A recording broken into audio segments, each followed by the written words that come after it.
ஆண்டவர் நம்ம மேல வச்சிருக்கிறது ஒரு பியூர் லவ், ஒரு உண்மையான ஒரு அன்பு. அந்த அந்த அன்பு ஆனா மனுஷங்க கிட்ட ஒரு உண்மையான அன்பை நீங்க பார்க்க முடியாது. பார்த்துக்கோங்க. இப்ப நல்லா அவங்க கூட பழகுவாங்க, நல்லா அவங்க கூட பேசுவாங்க.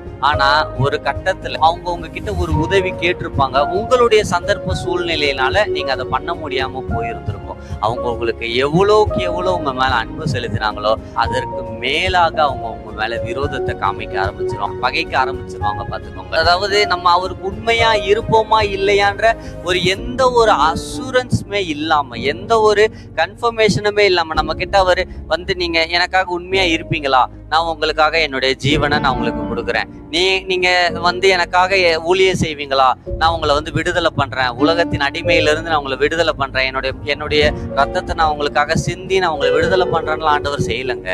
தேவ அன்பு வந்து எதையுமே எதிர்பார்க்காம அவர் செஞ்சிருக்கிறாரு.